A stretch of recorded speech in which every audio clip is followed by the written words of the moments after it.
Welcome everyone to today's Habitat at Home webinar, Gardening is for the Birds.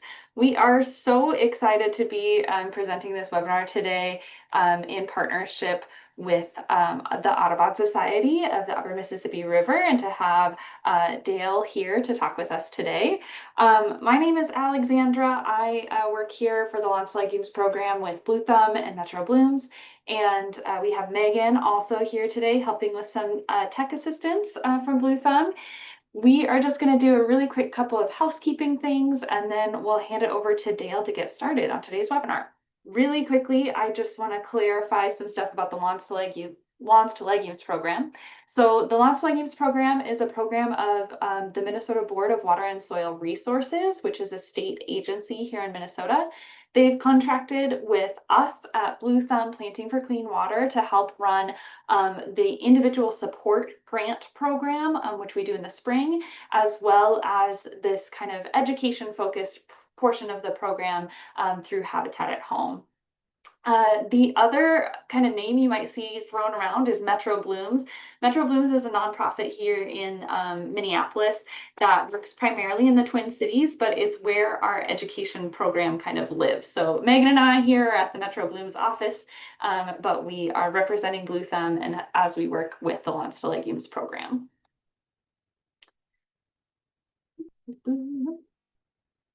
There we go. Little bit of information about the Lawns to Legumes program. So it was a statewide program started in 2019, and its focus is really to establish pollinator habitat projects on residential landscapes, specifically across the whole state. And initially that was a measure to support specifically the rusty patch bumblebee, but as we have learned, and as we'll learn today, it supports many other pollinators, it supports many other native wildlife that is here in the state, and so it's a really important program that we love getting to steward and encouraging people to participate in. With some funding changes and shifts that we had with the state in the last year, we were not able to offer a grant program in the fall, but we really didn't want that to stop us from kind of working with everyone who knows about the program and has participated before to continue building momentum to expand their pollinator habitats. So we're doing this Habitat at Home program. It's a guided program that kind of walks everyone through how to install and take care of their pollinator habitats, kind of from like site preparation to seed collection. And we're doing that June through November. It's our first time doing it. It's our first time getting to partner with so many great educators to provide these webinars and talk about some of these other topics we haven't been able to dive into before. So we're really excited to be doing that this year and hope that you will join us for our follow-up webinars that will be coming later. Our next one being July 23rd or 27th. I always get them confused. 27. 27th, thank you, Megan, which will be with the UMNB squad to talk about different native pollinator identification. But before we get that far ahead, we want to get through today's webinar, and I want to go ahead and just hand it straight over to Dale to talk about how gardening is for the birds. Thank you, Alexandra. We're really excited to partner with Blue Thumb and Metro Blooms and Bowser to help all of you understand how these great programs, which were designed to support pollinators like butterflies and bees and it's all the rest of the pollinators out there, also can do really wonderful things for birds. So I'm going to share my presentation here and try and get set up correctly. All right, hopefully everyone can see my presentation pretty well. Again, appreciate the invitation. My name is Dale Gentry. I'm the Director of Conservation for Audubon's Upper Mississippi River Regional Office. I'm based here in the Twin Cities, but we work in Minnesota, Iowa, and Missouri in partnership with the National Audubon Society, which covers most of the Western Hemisphere. And if you aren't familiar, I'm guessing most of you are since you're here today. Audubon's been around for over 120 years, and our mission is to conserve birds in the places they need for today and tomorrow. This is an urgent task in many of our minds because of all of the recent data, which we now are coming to understand that bird populations are in decline. Many of North America's birds populations are showing declines that are concerning to us. There are, of course, wonderful positive stories out there. Think of all the bald eagles and peregrine falcons and trumpeter swans and sandhill cranes. There are populations that are improving, and we're encouraged to see those. But in many cases, we've seen significant declines, and recent studies show that we've lost about 3 billion birds since 1970. And so Audubon's mission is to bend that bird curve, stabilize that community of North America's native birds, and in the future, head toward even getting populations to grow again. And today our focus is on an important aspect of that bird conservation plan for North America, which is bird-friendly communities, right? Meaning, how can we make sure that we're supporting birds and their needs in the places where we live? So how to find that happy place of providing good habitat for ourselves, but also good habitat for birds.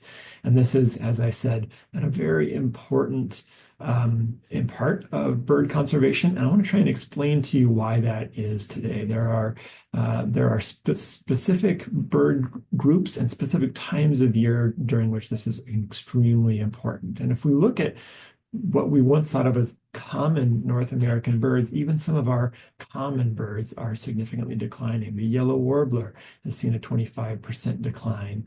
The common yellowthroat, one of the most common birds that I got when I was out doing bird surveys this summer, is unfortunately not as common as it used to be. I hope we don't have to change its name to uncommon yellowthroat, but the common yellowthroat has shown a 38% decline.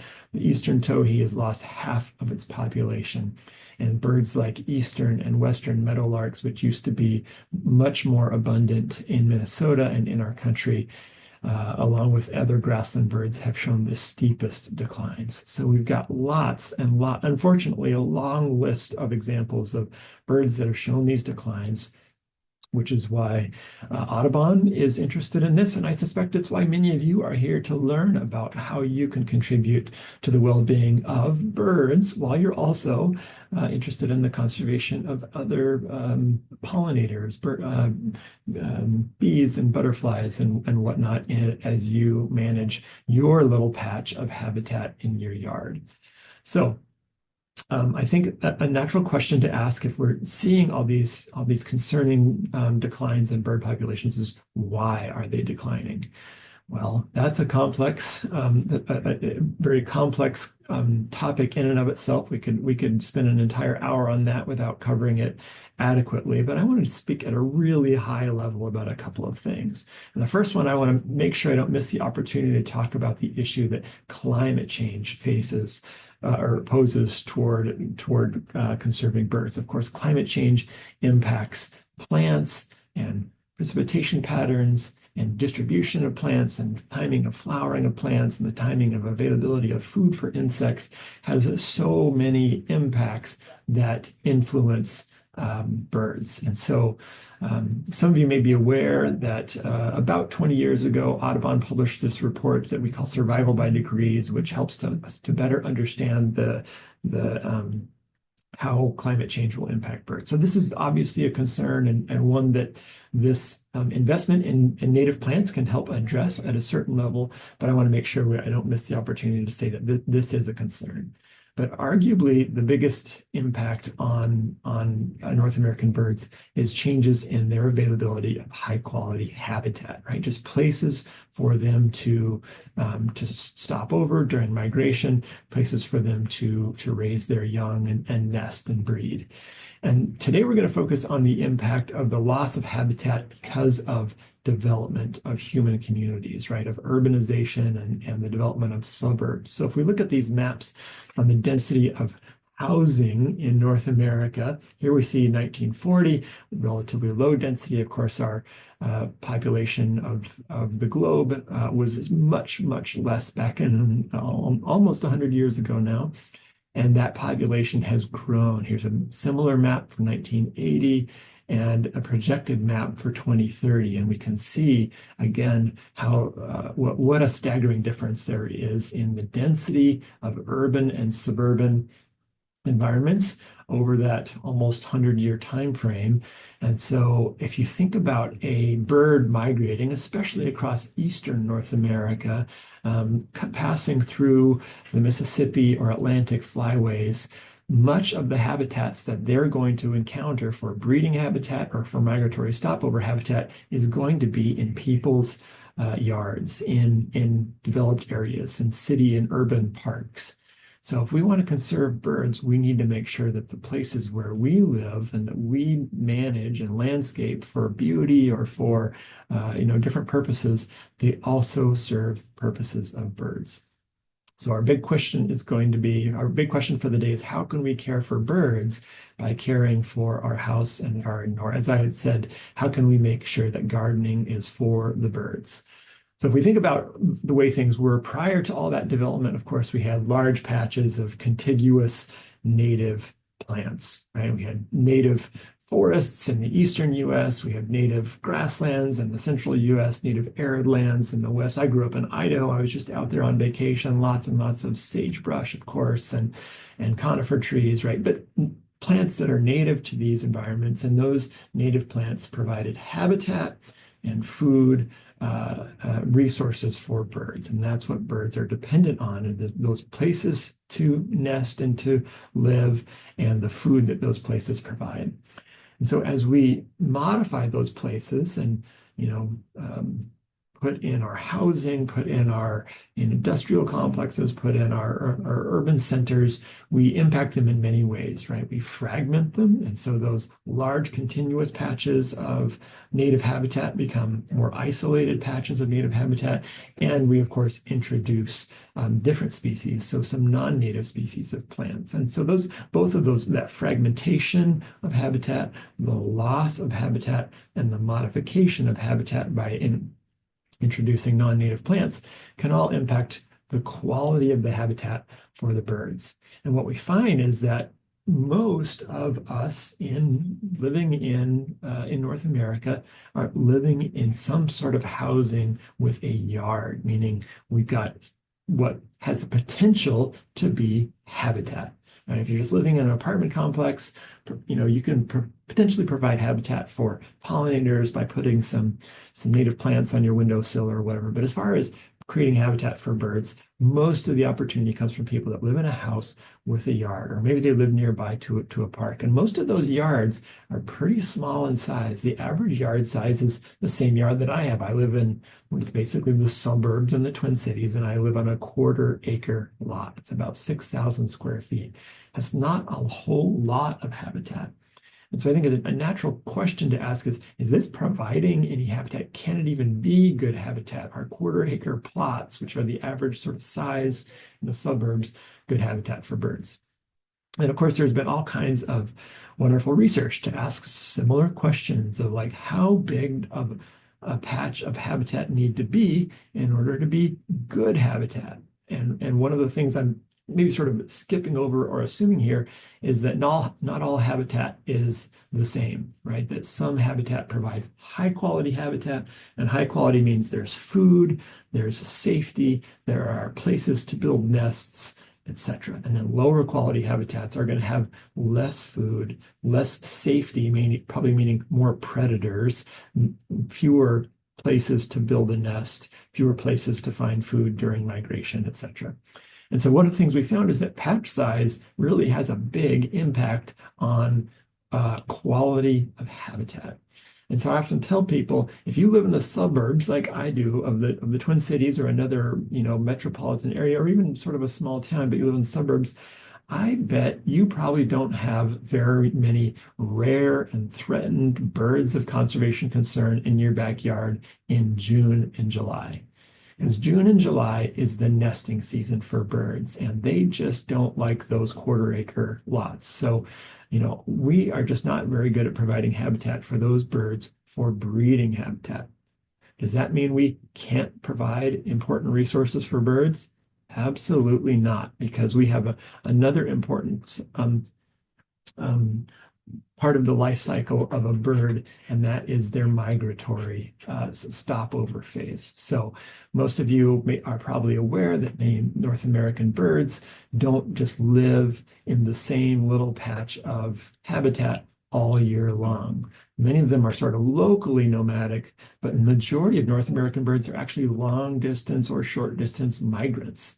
So in North America, 5 billion land birds of over 200 species fly all the way from our backyards in the United States to somewhere in Central and South America. And if we include short distance migrants, birds that go from, say, Minnesota down into the southern US, that number grows even more. Look at these staggering statistics. If we look at all the birds in the world, there are about 10,000 species of birds in the world. Only about 20% of them are migratory. So of the 10,000 bird species, about 2,000 of them are migrants. But if we look at just North American birds, we see the exact opposite pattern, where the majority of North American birds are migratory, meaning we see them here in the summer or we see them during the spring and fall, but they're gone in the winter. And so that process of migrating is really a feature of North American birds. And if we look at the process of migrating in North America, most of those birds migrate at night. We can talk about, actually, we don't have time to talk about it, but it's a fascinating question, right? Why do they migrate at night? And this is mostly true for things like songbirds, less true for raptors and birds of prey and waterfowl, but most bird species are migratory in North America, and most of those birds that are migratory migrate at night. And we have all kinds of cool resources. If you don't know about it, go to a search engine and look up Birdcast. And Birdcast is an awesome tool that's managed by a bunch of brilliant scientists that provide a forecast for bird migration, right? We all know that we have forecasts for weather. We have forecasts for bird migration too, and we can anticipate when there are going to be lots of birds passing over our region. And so Birdcast is a cool tool that helps us better understand the timing of bird migration. But as I mentioned, most of this bird migration happens at night, and most of those birds are cueing, they've adapted to cue off of things like the moon and the stars, and that's how they orient, that's how they know where to go. But it also means that they are programmed to be paying attention to light at night. And that's actually problematic because we know that we have manipulated the abundance of light at night, because we built cities and we put lights outside our houses and we light up our skyscrapers and whatnot. And so these lights at night can be very disorienting for migratory birds. And so one of the things that we should do, which actually has nothing to do with native plants, but to make our cities more friendly to birds, is to turn off our lights during the migration season. So this doesn't have to happen in the summer. It doesn't have to happen in the winter. It can. Of course, you can turn off your lights, save some energy, save some light pollution, but it's very important during the spring and fall migration. And so we work with especially urban centers in the Twin Cities on our Lights Out program. We just encourage managers of urban and suburban spaces to turn off lights during the spring and fall migration. And the reason for that, again, is because artificial light attracts birds in the same way that they're looking at the moon and the stars. When they see light lit up buildings, they come flying. And so they will actually change their nocturnal migratory routes and fly in the direction of urban centers. So our urban centers not only have sort of decreased habitat quality, but our lights are attracting those birds to our lower habitat quality centers because of their nocturnal migrants. So again, our urban centers are sort of functioning as migrant traps. This is not the way we want it to be. We don't want migratory birds to be showing up into poor quality habitat, but that's what's happening, and that's probably part of what's driving these declines in birds across North America, right? So here we're back to our question, right? What can we do to mitigate the impact of our urban and suburban lifestyle that most of us are accustomed to make these places better habitats. We're not going to make them pristine, perfect habitats that are serving, this all the suite of habitat needs of all the birds. But what we can do is especially focus on migratory stopover, that time when birds are flying from South America to North America in the spring, or they're departing from North America and returning back into the tropics or southern US in the fall. That's the time when your backyard is absolutely critical habitat for rare birds. So we're going to find ways to make those places more suitable to birds during migration. That's really important. Okay, so how are we going to do this? How are we going to make human communities bird-friendly communities? Right. So I want you to start thinking about your backyard, not just as it is habitat, but you probably think about it largely as habitat for yourself, or you're listening to this webinar. I bet many of you are thinking about, your backyard as habitat for pollinators. If you're interested in the Lawns to Legumes program and Blue Thumb and all the good work that they do. And so you look at a place like this and you're like, oh, I guess technically that's habitat. It's not very good habitat, right? It's just got a couple of species of plants. We know at least that yard is probably a non-native species. We can't say for sure about those trees from this distance, but that's habitat, but it's not very good habitat. We want to get our yards looking more like this, right? So we're going to talk about all the ways that we can make our urban and suburban places more higher quality habitats. And the most important way we can do that is by filling them with plants that are native. Right now, I bet for this community of people listening to this webinar, this is something you've heard before. This is not a surprise. But again, even just you look at the Lawns to Legumes program, it's all about pollinators, pollinators, pollinators. So I want to talk more today about how we can intentionally select native plants that are going to benefit pollinators, but are also going to be good for birds. So just to make sure we're all on the same page, let's talk about why native plants are important when we're thinking about habitat for birds. There are lots of different reasons. Some of them are directly related to what benefit birds, and some of them are more indirectly related, like using less water, storing carbon in the soil, that sort of thing. So native plants, of course, and again, I bet you've heard this, but let's make sure we're all in agreement, have many benefits. They usually will require less water, meaning if they're native to this area, then they're accustomed to our climate patterns, although we know those climate patterns are changing, but they should require fewer water and pesticides because they are accustomed to this climate. They should reduce time and effort to spend on maintenance. And some of you might be like, well, that sounds terrible. I love maintaining my yard and garden. But of course, it doesn't mean you won't require time and effort, but in theory, it should require less because they are adapted to these places. They should provide food in the form of seeds and insects and other resources, nectar for birds year round, in addition, of course, to pollinators and other wildlife. They should support pollinating insects and other wildlife, right? And of course, I work for Audubon and I'm an ornithologist, so I'm interested in birds, but there are lots of other wildlife species that benefit from them. They absorb and store carbon, and many native plants absorb and store more carbon, especially in their root systems, than do many of the non-native plants, which tend to be have less elaborate root systems. And then, of course, they're beautiful. We like them because they're very attractive. Some people sort of, there'd be interesting debates about, some people like the manicured single species environments, and others of us like a more diverse. So I suppose beauty is in the eye of the beholder, but they can be very beautiful. And of course, they attract more birds.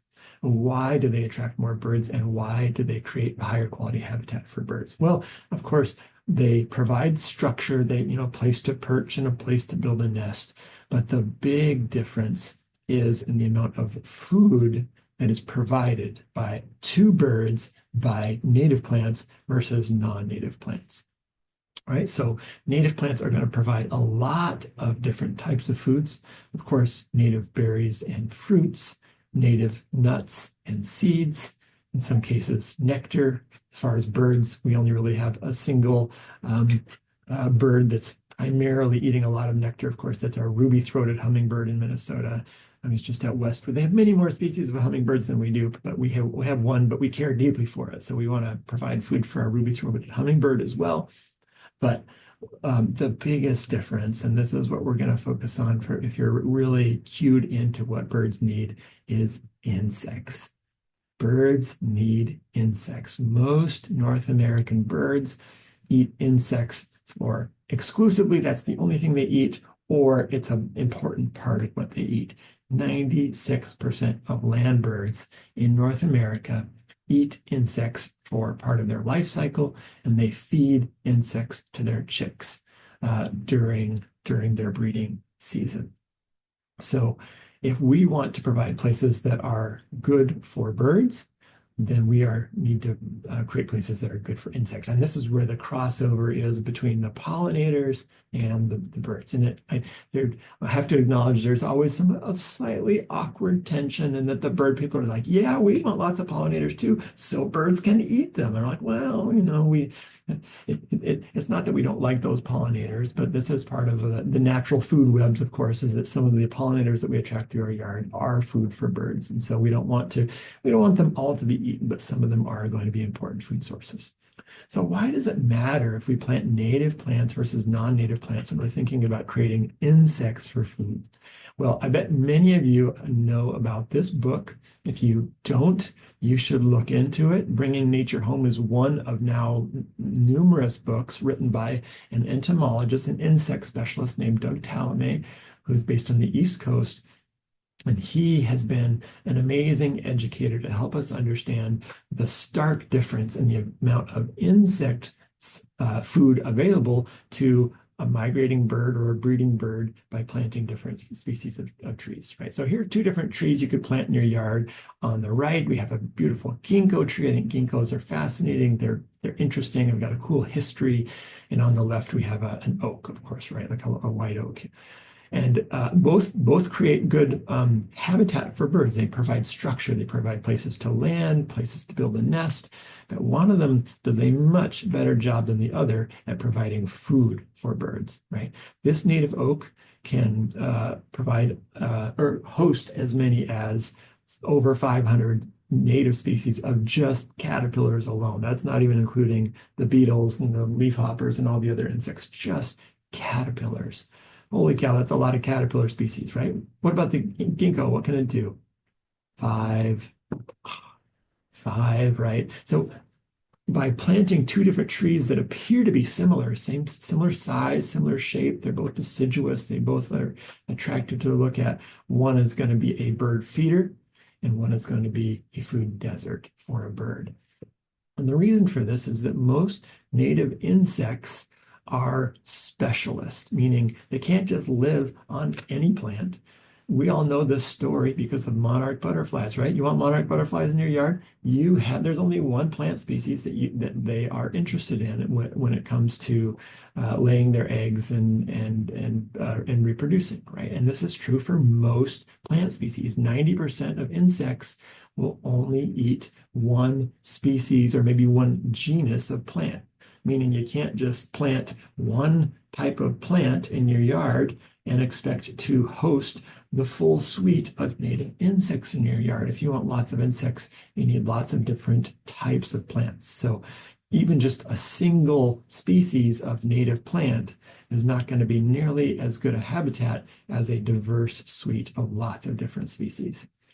Right. And so if I haven't hit this home, here's a fun little statistic, right? A chickadee building its nest will bring somewhere in the neighborhood of 400 plus caterpillars to their nest per day to feed their young. Takes them about almost 2 weeks from when those eggs hatch to when they're young fledged. So they need about 9,000 caterpillars to fledge their clutch of 4 little chickadee eggs, right? That's a lot of caterpillars. That's where those native trees providing food for those chickadees is just really, really critical, right? So what do you want to plant if you're going to provide habitat for a bird and food for a bird? Here's a nice list of 10 different tree species that are the best at producing native caterpillars. Now, what's fascinating here, if you look at this list, you might notice that one of them stands out from the others and is actually a non-native species. Which one of these is a non-native species? Okay, it's one that Minnesotans hold near and dear because we love our apples in the fall, but many of you know that apples are native to Central Asia, and yet they do have a good suite of insects on them. So that rule that, native plants are good and non-native plants are less, like we saw with the ginkgo, it's not a hard and fast rule. You can have some non-native plants that still provide good food, but generally speaking, if you're going to plant natives, you're going to provide more food to plants. Right. So what can we do? This is an easy one. You know the answer to this now, right? So it's not, should I plant native plants? It's how do I decide which native plants do I want to plant? And where can I find them? So we've got lots of different resources. You're aware of Blue Thumb and Lawns to Legumes. I want to share some resources that might be a little bit more bird specific for those of you that are more interested in birds or you're interested in learning more about birds than where you started today. Audubon has a pretty great resource. If you go to audubon.org and type in plants for birds, or just go to a search engine and say Audubon plants for birds, take you to this page where you can enter, if you enter your email address and your zip code, it's going to tell you which plant species that are native to Minnesota in our case, but you could enter it for any zip code across the United States, and it'll tell you which plants, native plants in your area are going to be the best at providing habitat and food for birds. So really cool little resource. So you get basically a native plant database. Here's my zip code. I entered it in, and we've got lots of different species that it says, "Hey, plant this. It's going to provide a seed that birds will eat, or plant this. It's going to host insects that a bird will eat." So really cool resource. I also want to put a plug for something that's not available yet, but is on the way. Audubon, Upper Mississippi River, where I'm the conservation director, we are going to launch this fall a program called Adopt a Flyway. And Adopt a Flyway is a program where we'll provide technical assistance, we'll provide advice to you on how to manage your yard or your property, if you've got a large property, for migratory birds. And then we're going to connect people. We're going to provide some social structure so people can see that we're not in this thing alone. We are all invested in working together to impact the Mississippi River flyway for migratory birds. So it's a big, complex program. It's on the way. We'll have workshops and things in years to come, but it's just got off the ground on July 1st. So we're not ready to launch it yet, but something for you to look out. Keep an eye out on our social media, and that will be announced later this fall. Now, of course, I want to make sure I'm guessing most of you are aware of this, but if you aren't, look into the Lawns to Legumes program, where you can apply for small grants to support the planting of native plants in your yard, to support pollinators, of course. That's the Lawns to Legumes program, talks all about pollinators, but now they have an Audubon endorsed template for how to plant native plants to benefit birds as well. So it's not just for bees, it's for bees and butterflies and birds as well, and probably some bats and other things that start with B. They're also going to benefit. Of course, make sure you check out Blue Thumb as well, which helps to implement the Lawns to Legumes program. So again, if you haven't seen these things, I'm guessing most of you have, I just want to make sure that you're aware. So I hope that by this point you say, yes, I want to plant native plants. I'm going to benefit birds during the migration season. What else do I need to know? Right? First thing to do when thinking about birds is structure. So habitat quality for many birds is really defined by structure, right? You've got forest birds, you've got grassland birds, and you've got, birds that like to be near water, etc. And so providing lots of different structure is going to provide habitat for those different groups of birds. Now, there are some limitations. I have, for example, in my neighborhood, not far from where I live, somebody that's done an amazing job of of planting what looks like a native grassland, and it's a pretty good chunk of land, right? It's about 50 feet long by about 30 feet wide, and it's all native grasses and wildflowers and forbs. So amazing to them. I love that they did that, but it's probably not going to have grassland specialist birds in it. It's just too small. Those bobolinks and grasshopper sparrows and northern harriers, those birds that really like grasslands, they aren't going to come to a patch of grass in the suburbs. So if we want to serve the birds that are interested in our suburban environments, it's mostly going to be forest birds. And so this is where Audubon's Lawns to Legumes template talks about trees and shrubs. We want to integrate more trees and shrubs into our native plantings if we want to benefit birds. So we want some taller trees and to create some canopy, or what we call overstory. We want to think about that mid-story. We want some smaller trees or some shrubs that are never going to grow into tree sizes that create some habitat in the mid-story. And then we want to plant some perennials and annuals in the understory.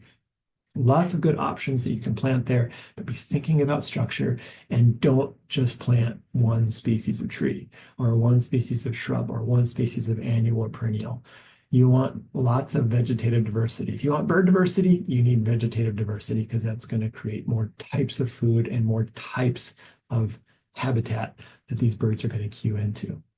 Think about doing things like letting your leaf litter lay in the fall.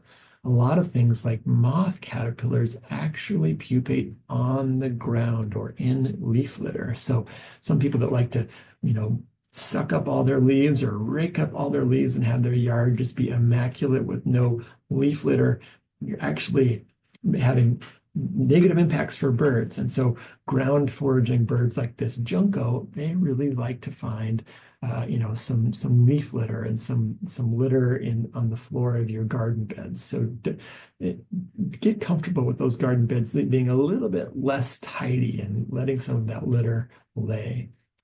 Think about providing shelter. 30 different species of birds in Minnesota nest in tree cavities. Many of them are only going to make cavities themselves, like some woodpecker species, but many of them are willing to nest in another cavity. Here we see, of course, an eastern screech owl nesting in a natural cavity. Here we see a cavity that's in need of some repairs. I just kind of like that picture, but clearly, if you're going to put up a birdhouse, you need to maintain it because this birdhouse is no longer a suitable habitat. But think about providing some shelter and nest sites in a birdhouse that is the size and shape and location to suit a native bird species is going to add some value. Think about adding some water features to your yard. Some fresh water, some drinkable water is going to attract birds and benefit birds. Some of you might not be that interested in attracting a bird like this accipiter, but again, I just sort of like that picture. You never know what kind of birds are going to show up in your bird bath. But some of those freshwater resources, whether it's a bird bath or it's a moving water feature, will attract some birds, especially during really hot weather, or sometimes during cold weather. If you have a heated bird bath, that can be good for some birds as well. If you're going to put up feeders, that's great. People often ask us, is it okay if I feed birds? Yeah, it's great. Bird feeders are more for our enjoyment than they are for birds. Most birds don't need the food. Now, if we give them free, like it's just like us, right? If somebody gives us free food, we'll eat it. But just like many of these birds, we don't absolutely need it. So that they'll eat it if we provide it for them, but they can survive without it. But I do encourage people to put up bird feeders because it helps connect us to birds. We get to see birds, we get to enjoy them, and that's a reminder that we share our spaces with other wildlife. And if you put up feeders, just make sure you keep them clean because bird feeders that are not well cleaned can sometimes pass on. They can be vectors for pathogens, and there are things like avian pox, which can be passed through untidy feeders. So whenever you refill the feeder, take it down, clean it with a solution of water and bleach, and then you won't have to worry about those feeders being a problem. Here's a bit of a controversial one. We can say this over and over again, but some people are hesitant to do it. But if you have a cat, and cats are wonderful, you'd be surprised. Almost all of my Audubon colleagues, we all adore cats and we have cats at homes, but we encourage you to keep your cats indoors because cats in your backyards kill a colossal number of birds. over a billion birds per year die because of birds or because of cats, right? So if you think about all the, collisions with buildings and collisions with this and insect, like of all those mortality, they pale in comparison to the number of birds that are killed by cats. Now, there's interesting debates about this, of course, and some people say, "Oh, it's just backyard birds, it's just chickadees and song sparrows or whatever." And I won't get into that, but I'd say if you're only going to keep your cat indoors, sometime focus on migration, right? Remember spring and fall migration during September, October, November, and April and May. Those are the seasons when you are going to have rare and special species in your yard. That's when it's especially important to keep your cat indoors. But I encourage you to keep your cat indoors all year.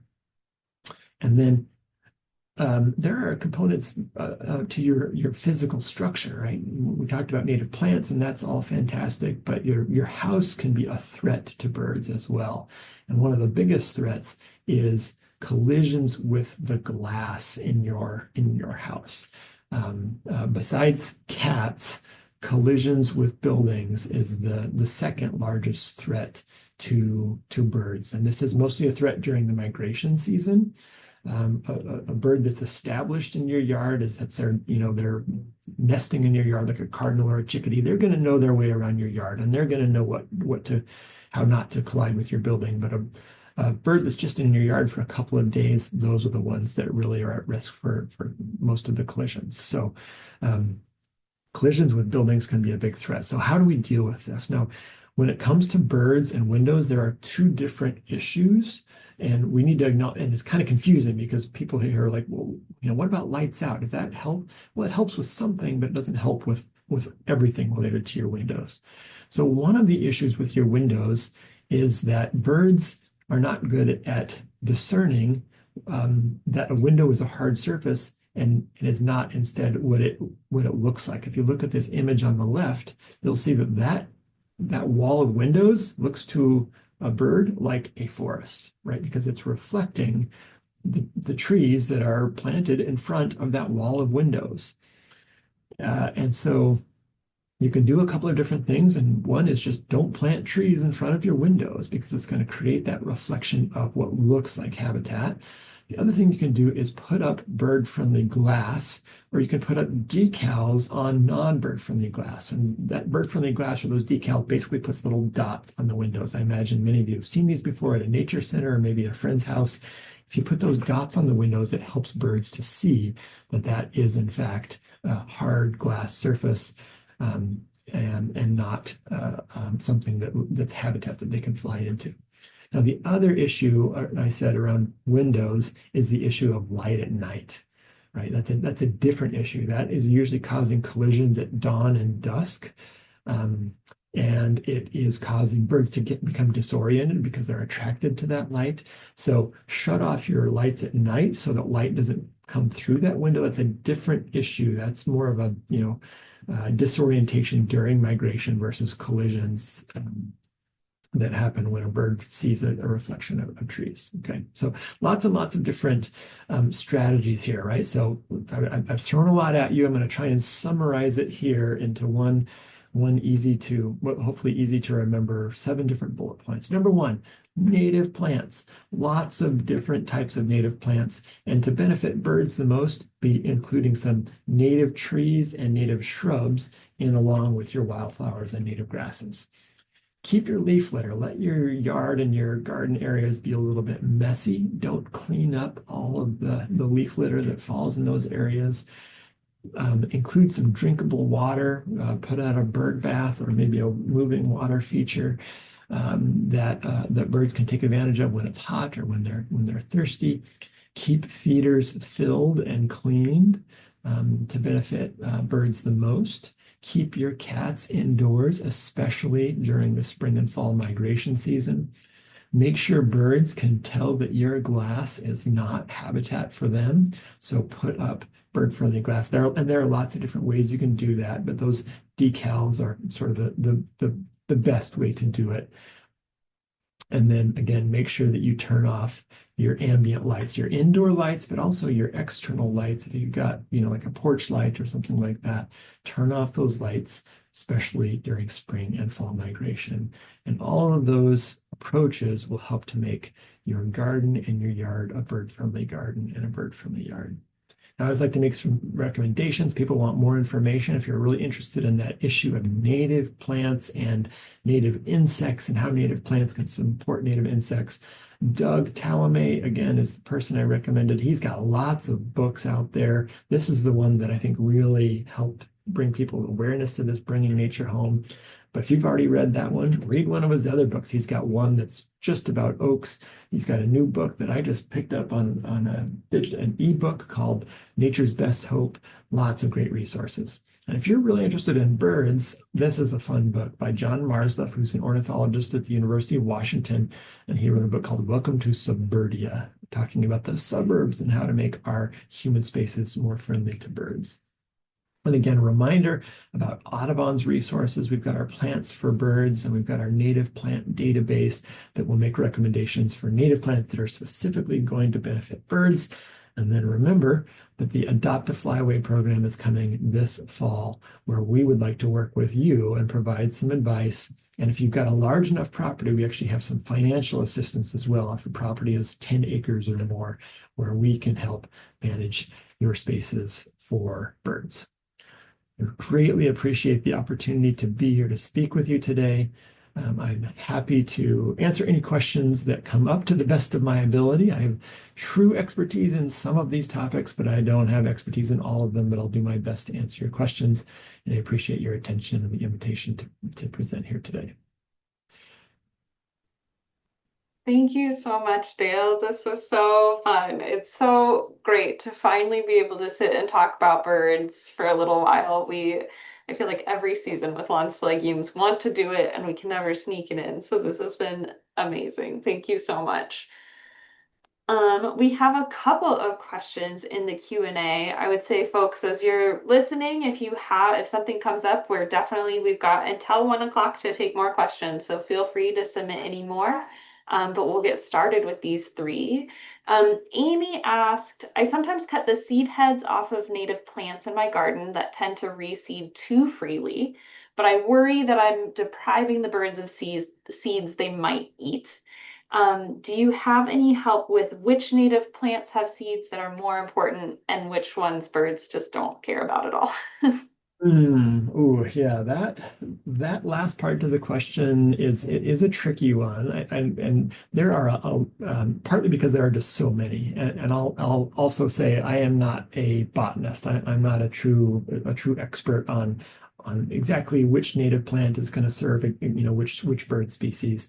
I will say that a lot of the asters, the composite family, right, the sunflowers and those.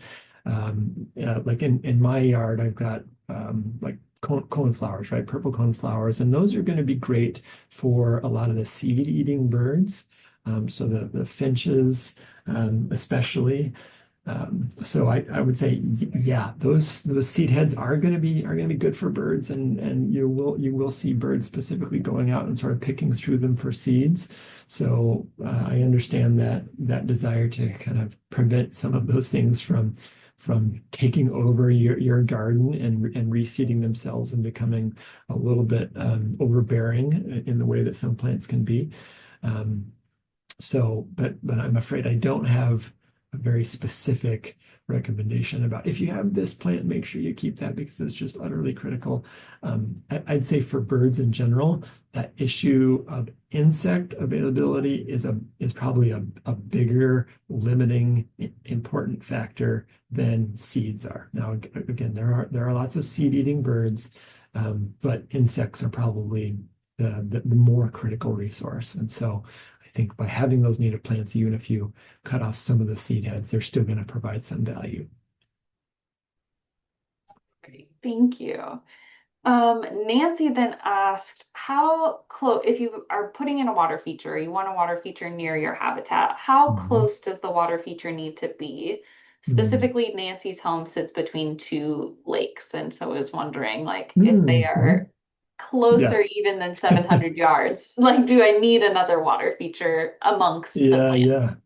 Well, it's a great question, and I see similar questions with feeders also. And so you will see that some birds are leery of leaving the safety that they find in the trees and the shrubs to go out and visit water features or bird houses or bird feeders that are kind of out in the middle of an open area. So, I'd say proximity to some habitat features is important.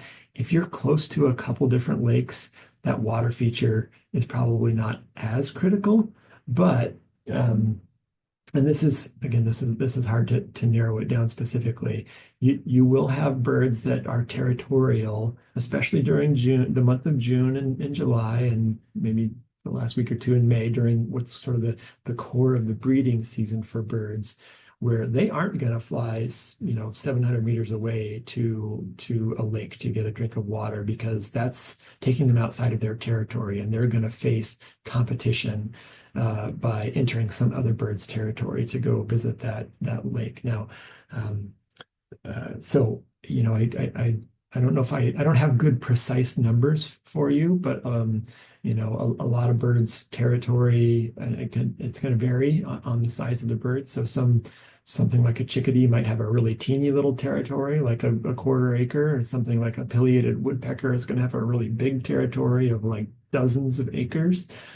So it kind of depends on the bird species, but if you're thinking about small songbirds and you've got a couple lakes, but they're a block away or something, then yeah, having that water feature is going to certainly attract more birds to your yard.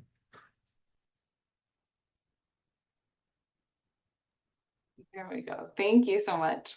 Mhm. That one's always been so interesting to me too, because I always have a hard time imagining little songbirds drinking from a lake. It just feels like the scale is hard to imagine. Yeah. Um, Amy asked another question. I've started leaving all my leaf litter in my gardens, but in the spring I need to move the deep litter off the garden beds. So I move it into a pile and then leave it alone until June. Simply by raking up and moving the leaves, am I losing a lot of the overwintering insects, or will most of them still be preserved? Hmm. Good question. So if you're putting it into like a kind of a compost pile, right? In theory, the insects might be there, but the quality of the habitat, both for their like pupating, but also for the birds being able to find that food source, is going to be limited. So I don't think you need to leave a deep layer of litter, right? So you don't need to leave an inch of leaves on the in your beds. But what I do, and it's just, and I don't know if this is a scientifically rigorous process, but what I've done is I'll rake leaves into the garden beds, but I don't want it to be, inches deep. I don't want it to be 4 or 5 inches deep, so thick. And so I'll rake the leaves into the garden bed so that it's a couple inches thick, so there's an abundance of leaves, but then I'll put the rest of it into my compost pile, so that there is sort of that happy medium, hopefully, of some habitat and some food resources, but it's not, an overwhelming amount that's going to really influence the way that bed functions. So I hope that helps answer your question. I appreciate too your perspective on that. I feel like we get a lot of questions about kind of going that 0 or 100%. Like people are so focused, and I either leave all the leaves or I take them all away. And that happy middle ground is what's going to be the most sustainable in terms of us as humans being able to keep our aesthetic preferences and do what we need to do on the landscape, as well as still supporting all of the critters that are out there. So 100% agree with that happy middle ground. Yeah. That is all that we have for questions in the Q&A right now. I am just going to go ahead and kind of plug some of the stuff that Megan had put in the chat really quickly. But if you have any other last minute questions that come up, feel free to type them out and we'll be happy to answer them. This webinar, like we said today, will be recorded and it will be posted, emailed out to everyone who signed up for Habitat at Home, and then also posted in the Habitat at Home Hub. You can check out all of the links that Dale had kind of like some of the resources that he shared about. Megan was kind enough to link most of them for us in the chat. Yeah, So thank you. grab those before you head out. Um, And then our next webinar is going to be on Monday, July 27th. That'll be an evening webinar at 6 p.m. And staff from the University of Minnesota Bee Squad will be talking about bee and pollinator identification. Now is a really great time to be getting into that, as so many of the bee species are active now that we have an abundance of summer blooming species. It's a really fun time to be out looking for bees, as well as other pollinators that we'll be talking about then. And then you get to go into the fall and start looking for migratory birds, which is so exciting. And then those seasons line up to keep you entertained from April and May through like November. So fabulous. It doesn't look like anyone else's questions have trickled in. So Dale, I just want to say thank you again so much for coming and presenting with us today. Really appreciate it. Of course, I'm honored by the invitation and glad we can be a resource. Yeah, absolutely. Everyone, please do check out the resources that Audubon has available, and join us at our next webinar, and keep engaging with the Habitat at Home community through the online community forum on the Hive. And we look forward to seeing you all and engaging with you all again soon.